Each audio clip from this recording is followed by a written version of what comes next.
बिल्कुल This has been ji and this has been stated by Honorable शेर अफजल मरवत साहब। वो आपके सामने, आप उनसे अजीत सवाल कर सकती हैं। ठीक। शेर अफजल मरवत साहब, ये बताइएगा, जितनी बात अभी इख्तियार वली साहब बता चुके हैं, नईम अदर साहब तो कह रहे हैं कि ऐसे मामलात नहीं थे, लेकिन आप क्योंकि वो पांचवें शख्स थे, इन मीटिंग्स का हिस्सा थे, तो सर किन मामलात पे खान साहब माने थे और फिर कहाँ जाकर मामला फाइनल हुआ नहीं था और डील थी क्या?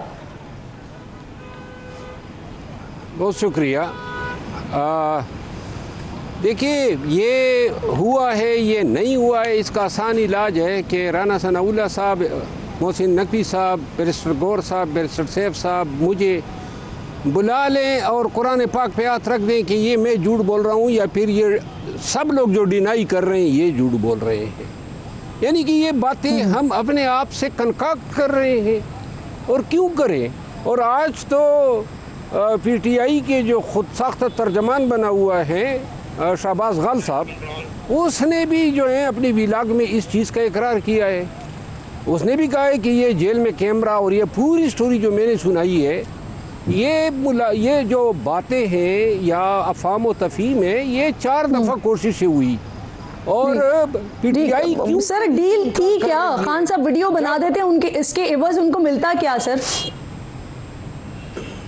नहीं, वीडियो तो उन्होंने बनानी थी वर्कर्स के लिए, कि वर्कर्स को ये कहना था कि उन्होंने संगजानी पे ठहरना है और संगजानी से आगे नहीं जाना था।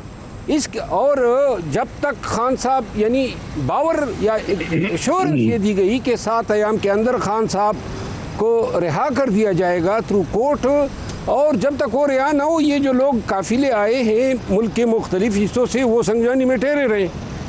तो इसके अलावा खान साहब ने 2 और बातें की। उन्होंने ये भी कहा था कि जो लाहौर के कोटलखपत जेल में कैद हैं लोग, वो भी रिहा होने चाहिए, इसके लिए भी बात हुई। और अलबत्ता मैंडेट की रिकवरी के लिए उन्होंने मतलब ये रखा कि इस पे बाद अज़ाम, और हुकूमत मान गई थी इन सारी चीज़ों के लिए। तो ये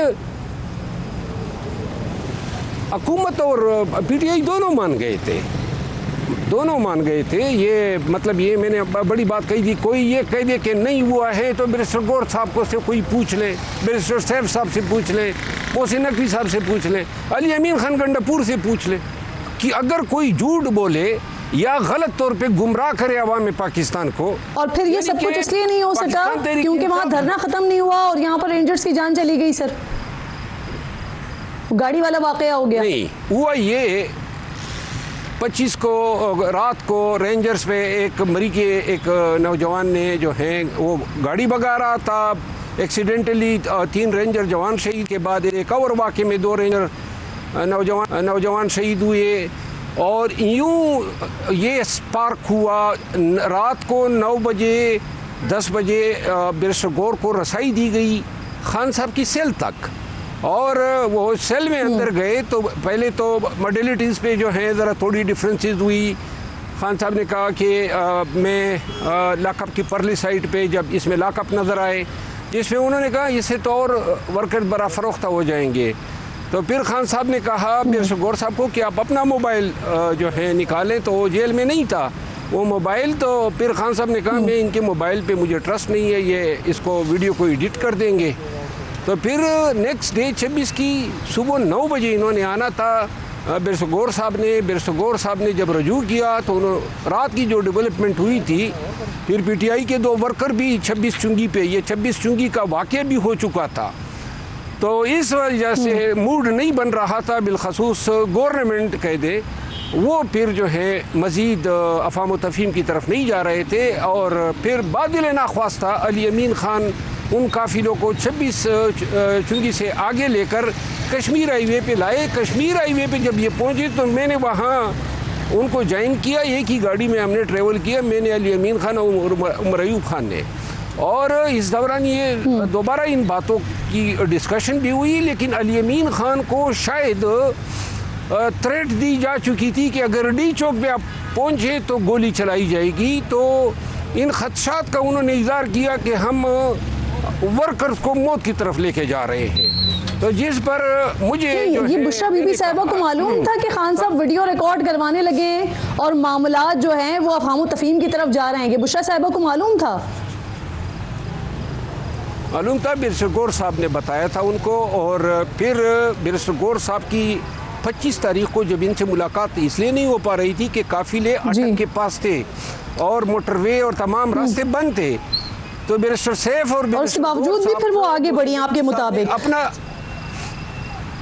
मोहसिन नकवी साहब ने मुझे क्विकली ब्रेक लेना है। बिल्कुल ठीक, आपकी पूरी बात आ गई सामने, क्योंकि नहीं करना चाह रहे थे सर, अगर क्विकली रिस्पॉन्ड कर सकें, ब्रेक की कॉल दी जा रही है। देखिए, मरवत साहब ने जो बातें की हैं ना, और इख्तियार वली साहब ने, मैं उसके अंदर एक नुक्ता रखना चाहता हूँ आपके सामने कि गौर साहब ने डेफिनेटली इनको बात की होगी कि इस तरह से अंदर बात हुई है कि हम वीडियो रिकॉर्ड करते हैं और खान साहब नहीं माने।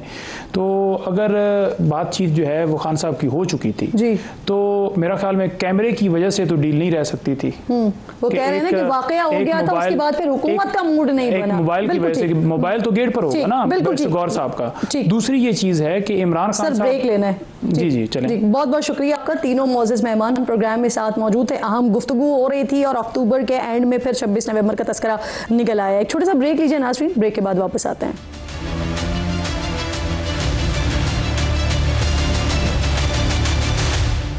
प्रोग्राम में एक बार फिर नाज़रीन आपको खुशामदीद कहती हूँ। पाकिस्तान में पुलिस हिरासत में तशद्दुद के इल्ज़ामात लगते रहते हैं। इस हवाले से पंजाब और सिंध पुलिस अक्सर ख़बरों में रहती हैं। कल ही मैंने शो में पंजाब में CCD की मुबैना कार्रवाइयों के हवाले से सामने आने वाले इल्ज़ामात का जिक्र किया था, तो आज कुछ ऐसे ही मुबैना मावराए अदालत इक़दामात की जद में सिंध पुलिस है। सिंध पुलिस के अलग अलग बयानात और FIR ने इस मामले को मज़ीद मशकूक बना दिया है। 22 अक्टूबर को कराची में पुलिस के स्पेशल इन्वेस्टिगेशन यूनिट की हिरासत में मुबैना तशद्दुद से 15 साला नौजवान इरफान जा भाग हुआ।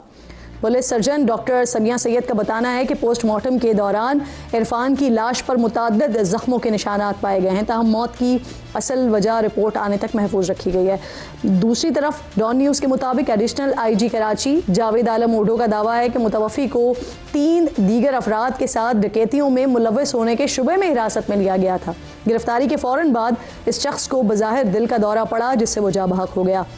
SIU हुकाम के हवाले से सामने आने वाली खबरों के मुताबिक पुलिस को इब्तदाई तफ्तीश में मालूम हुआ है कि इरफान की मौत हार्ट अटैक से हुई है और इसके जिस्म पर तशद्दुद के निशानात मौजूद नहीं है। लेकिन एडिशनल IG जावेद आलम ओढो के दावे के बरक्स मुख्तलिफ न्यूज़ वेबसाइट्स पर शाये होने वाली खबरों के मुताबिक SIU हुकाम का कहना है कि इरफान को हसास मकामात की तस्वीरें बनाने पर हिरासत में लिया गया था।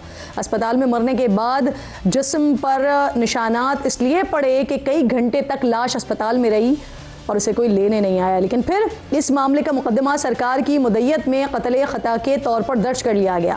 सदर थाने में SHO SIU की मुद्दत में दर्ज मुकदमे के मुताबिक तफ्तीशी अफसरान ASI आबिद और सरफराज मुलजिम इरफान से तफ्तीश कर रहे थे कि अचानक मुलजिम की तबीयत ख़राब हो गई और वह बेहोश हो गया। मुलजिम को फौरी अस्पताल मुंतकिल किया गया, जहां वो जाबर ना हो सका। 6 एहलकारों के खिलाफ दर्ज मुकदमे में कहा गया है कि ज़ेर हिरासत अफराद के खिलाफ दर्ज मुकदमा मशकूक था। दूसरी तरफ नाज़रीन, इरफान के वरसा कत्ल का मुकदमा अपनी मुद्दत में दर्ज करवाने के लिए लाश के हमरा सोराब गोट ईदी सर्द खाने के बाहर कुछ देर पहले तक धरना दिए बैठे थे।